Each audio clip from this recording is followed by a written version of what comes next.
Hello guys, welcome to another One Piece video, and in today's One Piece video, as you can see, we are doing some more test piece. And in today's test piece video, we are going to be playing some Red Yellow Sabo, one of the ST13 leaders that I actually really like. This is going to be against Perona today, so I did start off, do Belly, we did whiff, and it looks like Perona played his brand new and did hit. So we go ahead and pass turn after our miss, and then we go ahead to our turn and swing 5k at the leader, have him counter, then swing with 5 with the Bello Betty. You know, wanting to get some damage in because Perona, it tends to be a deck that likes to protect its life a lot, so if we go ahead and start swinging now, it means we're going to guarantee some damage. He goes ahead and swings the brand new into our Bello Betty, and then swings 5k into our lead. We get a Bello Betty off the life though, which is pretty decent.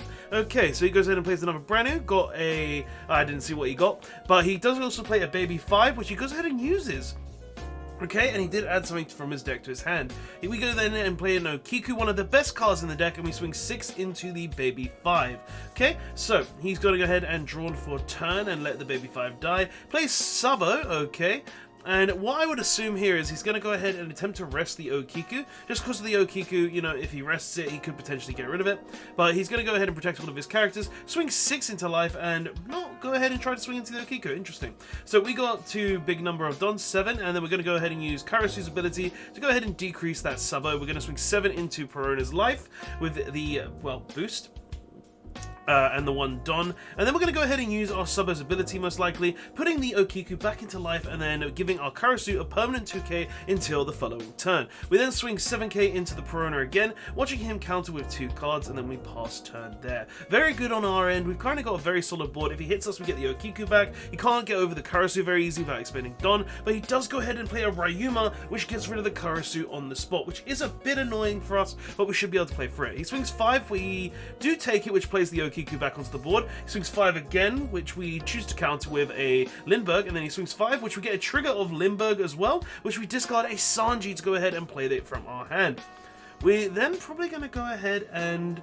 Oh, okay, it looks like we're debating on playing Bello Betty or Big Mum, and we choose to play Big Mum. Okay, he chooses to get rid of a life instead of giving us 1. Then we put 1 onto our Kiku and swing a 7 at life, and he counters with, well, blocks with the Sabo and counters with a 2k. We then use our leader's ability, which is going to go ahead and put the Okiku in life and boost the Lindbergh to 7k. And then we go ahead and attempt to kill that Sabo with both of the Lindbergh and also the Sabo, with the Lindbergh also killing a brand new, you know, removing some board presence as well. Very strong. Okay, so what's the Perona player going to do now? He's on 10 Don. He could drop something like a 10 drop Mingo. He could go ahead and play, well, something to kill the Lindbergh. Maybe, oh no, he's going to go ahead and play a Gecko Moria though. Let's see what he's going to go ahead and play off it, because he could play a 4 and a 2 cost. He doesn't play a Ryuma, which will be getting rid of the Lindbergh most likely. And he also plays a Rosinante, which can protect one of his characters. Pretty good for him, not going to lie. Okay, so he goes ahead and puts 2 onto the brand new. We do allow that to hit us, so we can go ahead and play the Okiku from life, counter the 2 Ryuma with a 2k, then he swings, which we counter with a Bello Betty. Our turn comes around again, and it looks like we've gone ahead and drawn a Killer and Kid. Very good card in EBO1. We're going to go ahead and play the Karasu as well, which will decrease the leader. And it looks like I'm debating if I want to put the Don on Okiku, and we are, which goes ahead and swings 7. Not really a point there. It would have probably been better to just put it on the leader, or go ahead and put it on Killer later on, because then it's going to take 2 2Ks. But hey, it looks like we do go ahead and get through that. Put the Okiku in life, and then we swing 10k into the Perona, which he tries to counter and then fails. So first game is for us. Pretty good game, not going to lie, against Perona. So we're up against Katakuri here, and he goes ahead and starts off with Pudding, adding a card to his hand, and then it's our turn. Opening up, pretty decent hand, not really a lot of counter, but we've got a lot of the cards we want to see, such as Okiku Nojo, Imperial Vonkov, Karasu, very nice. And he goes ahead and plays a Hiyori, which did change our life after swinging with Katakuri. Then we're going to go ahead and swing 5 into his life. Now, Katakuri is one of the harder matchups for Sabo, because he can go ahead and manipulate our life, meaning if I do put the Okiku Nojo back into life, it's going to be a very annoying game, just trying to get it to trigger and hoping the other cards in life are triggers as well. So the Katakuri though does go ahead and play a Shirahoshi, swings 5 into life, and he also discarded a Cracker, and I didn't see what the other card was sadly. And we're going to go ahead and play an Imperial Vonkov, which we'll then go ahead and play a Koala off and swing into life. He does counter it, and we swing 7 into life after that. Okay, looks like we have a pretty decent board right now with the Okikunojo, the Emperor Ivankov. We didn't choose to go a route that allows us to put the Okikunojo into life. It might have been an idea just to play the other Okikunojo in our hand, just because then we could go ahead and have an additional life back, but we didn't do that, so we're going to see what this is going to happen here. So he goes ahead and kills the Okikunojo. This is why I should have probably gone ahead and put the Okikunojo in life and played the Okikunojo, but we didn't. Okay, so we go ahead and draw some Don, play the Okikunojo. And it looks like we're going to put 1 Don on Okikunojo, 1 Don on Sabo, going ahead and putting Okikunojo in life, boosting the Ivankov, and then going ahead and swinging 9 into the Katakuri. He does choose to take the life. We swing 3 into the pudding, and then we're going to go ahead and swing 7 into life to try and take another card out of his life. But he does choose to counter out of that, just using a Capone and also another pudding. He goes ahead and plays a Katakuri, putting Shirahoshi in life though, and he's going to most likely swing 7 into our life, moving the Okikunojo to the bottom of our life. Don't think he would want to give us another trigger, right? So let's go ahead and see where he swings. He chooses to swing into the Ivankov. I think that was probably a mistake there because, you know, it's on a permanent 8k. He probably didn't realize it's a new deck where the leader gives it a permanent increase. But we go ahead and play another Ivankov, playing the Karasu from the top of our deck, which decreases the leader. And we're going to go ahead and probably swing 7 into life. But we're going to go ahead and put Ivankov into life and then give our Ivankov an additional 2k power. We're going to go to swing 8 into life, and then we'll probably swing another 9 into life as well, I'm assuming, with this Ivankov. I could have probably gotten a bit more damage as well if I boosted the Koala, so a little mistake there on my end. But hey, you live and you learn, right? We're both making bits of mistakes here. This is why this is test piece, guys, so I can review these games, talk about them, and tell you my thoughts and opinions on how the game goes. So he goes ahead and plays a Gadatsu, which does sadly kill our Karasu, and we essentially gave that to him just because, well, we put the Ivankov into life. He goes ahead and puts 2 Don onto his Katakuri and swings 8 into 10, which we do choose to counter out of. Interesting choice there, and it looks like he's going to try and swing 9, probably into the Ivankov again, just to try and remove my board a bit. And he does try to do that, and we do choose to counter out just to protect it, to keep a body on board to try and swing into him. We do draw a Killer X Kid as well, which is a very good draw here. And it looks like we're going to play Karasu, which is going to decrease the Katakuri, play Kid X Killer, and then we're going to go ahead and swing 7 into the 4k Katakuri here. We're then going to go ahead, from the looks of it, and put 1 Don onto... Oh no, he did hit us with a Thunderbolt though, so it does change how this game goes a bit, because we were going to increase our Ivankov most likely, to go ahead and get some more damage, and he also hits a Capone Beijing, very strong for the Katakuri player there, making it harder for us to kill him. So he does swing with Gadatsu into Ivankov, taking away one of our swings, swings 8 into life, and is then most likely going to go ahead... Oh, he plays a Big Mom! Okay, that's going to allow him to get around our cards. Now let's see what happens here, because we're going to go ahead and try to get around his leader here with everything we got. So we go ahead and put 2 on the Karasu, put 1 on our lead, swing into the Katakuri from the looks of it to make it a 3k leader. And then we're going to go ahead and use Sabo ability to put the Karasu on top of life, increasing the Bella Bay. We did make a mistake because we could have swung with that Inazuma first to guarantee the swing, but sadly we did make the mistake. We swing 3k additional into the leader, which he does counter off, and then we go ahead and swing 6 into life. Does he have the counter in hand to prevent this? It looks like he is thinking currently. And is he going to counter out? That is the question.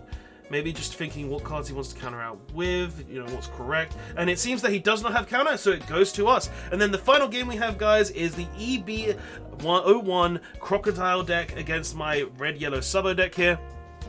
Crocodile actually gets very, very strong going into EB01 just because we get Oh Come My Way, which is a very, very strong event for this deck. So we are going second. Crocodile is going to go ahead and swing 5k into us. We trigger a Satori, and we are going to go ahead and play it, getting the board presence, and he goes ahead and plays a Vivi here. Very good for him. We go ahead and swing 5 into life.